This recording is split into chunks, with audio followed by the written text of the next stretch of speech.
Hello guys, it's Robert, an ambassador for Christ, and as you know, where I go the kingdom goes. Remember, as usual, eat the fish about the bones. For some things you may agree with and some things you may not. When I was doing a live stream on Saturday just gone, I saw a question, and the question said, Brother Robert, are you preparing? Am I preparing?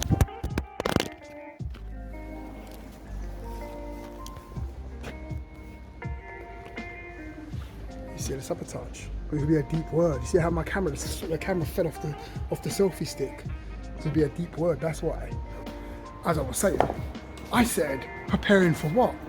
Now I understood what he was talking about. Obviously, he's speaking about what we're going through, what's happening to the world today, how there's a famine, how there's scarcity and shortages in money, in energy, in petrol, and all these different things, food. There's scarcity and all the increased of the interest rates and all the insurance and all the stuff is all going up. Now the thing is, what I said to the brother, I said to him, listen, I'm not preparing at all to tell you the truth, because I can tell you something. It's better to be spiritually prepared than physically prepared, because he was speaking about the physical preparation. But I'm saying to you guys that it's better for you to be spiritually prepared than physically prepared. Now, physical preparation is speaking about, getting food and pasta and storing up all these things for the time of shortage, and storing up with gas and with electricity and all the rest of it in preparation for the shortage. But this is the thing, it doesn't really matter, because all those things there will run out at the end of the day. They're all going to run out, and then you're going to be stuck with nothing. So this is why I'm saying that it's more better for us to be spiritually prepared than physically prepared, because God knows where all the resources are. Now, because there's a resource shortage, okay, we need God, who can see into the invisible and can see invisible things. God knows where everything is. We need to have a relationship with Him. We need to be prepared spiritually and make sure our spiritual lives are on a level so that God can reveal to us where all these hidden resources are, and He can give to us what we need. Now, I'm not saying that all these things are going to run out. I'm not saying that all the energy and all the interest rates and the inflation is going to go out the roof and we're all going to be broken in poverty. No, I'm not saying that. But what I'm trying to say is that sometimes we get so worried about what's happening in the future. The Bible says that men's hearts failing them for fear. Now, I know it's speaking about during the tribulation period, but we know that men's hearts have been failing them for fear of those things that's coming upon the earth. We can see this over the past 2 years with the scandemic, pandemic. Now, speaking about being spiritually prepared, you may think to yourself that I'm talking about reading the Bible, prayer and fasting, lots of fasting. Let me tell you something here, that has its place, and yes, I am speaking about that on one level. But when it comes to being spiritually prepared, we have to become skillful. But Robert, what do you mean we have to become skillful?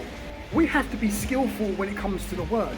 We need to be able to choose the correct word for the situation.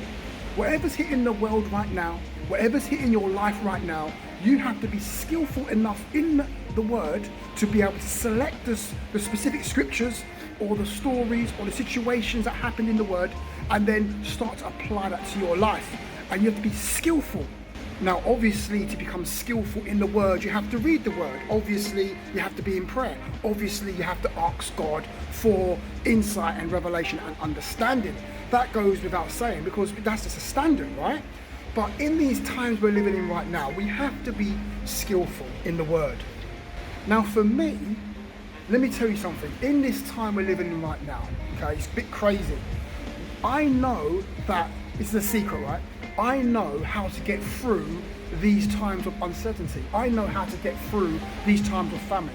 I know how to get through these times of scarcity and craziness. It's very, very simple. You see, I know in the word, I know about the character of God. And the character of God is that He is a giver. God is a giver. From the beginning of the Bible, Genesis chapter 1, verse 1 and onwards, we see God as a giver. God is revealing Himself to us as a giver amongst many other things. In the first verse of Genesis chapter 1, verse 1, we can see God is a giver. So that means for us that we have to mimic God. We have to do what God does. We have to project that character of God, which is a giver. Now, I'm not speaking about money, okay? Obviously, giving money is a small part of giving, obviously. But, you know, that's been kind of like abused over the years by certain preachers and certain messages that's gone out. You know, the giving. God's a giver, so you have to give more money. No, it's not like that. There's more to it than that. Let me help you out. As believers, there is more that we can give than money to the things of God, right? So when I'm speaking about in these times of famine, I know a secret. We have to become givers. We have to give more to the things of God. We have to use the principle of giving so that we can overcome, or that we can receive the resources from heaven by giving. Giving is a key to receive resources from heaven. Giving. So what can you give? See, you've got time. You can give your time to God. You've got 24 hours a day. How much of that time are you giving to God? See, if you give a lot of that time to God, then you're going to receive what you need in these crazy times. God has given you talents, right? God has given you talents. God's given everyone talents. Are you using those talents to further the things of God? If you give those talents back to God and ask God to help you or use you in those talents, then you're going to receive what you need in these crazy times. The same with your treasure.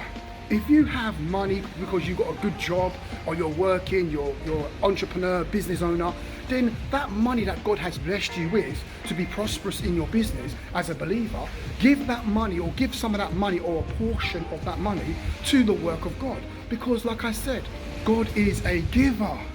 So we have to operate in that principle of giving more and more as the world gets darker and darker.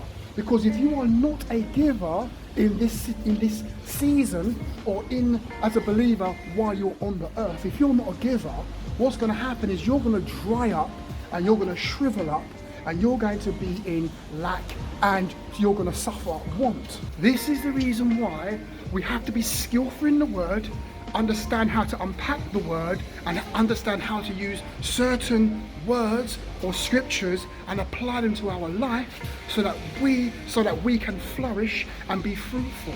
See, the ball's in your court. What do you want to do? I've just shared with you a powerful key about giving, but see, it's down to you to use it or not. Do you want to become like God or be like God and be an amazing giver? Then start doing it today. And I can guarantee you right now that the more you give of your life to God is the more you're going to experience the things that you need, or you're going to experience life on a whole different level altogether.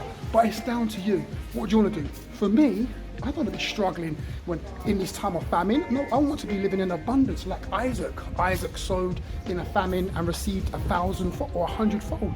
That's going to be me. Robert sowed in a famine and he received 100-fold. Do you want to do that? Do you want that to be for you? Do you want that to be your portion? Let me leave it there.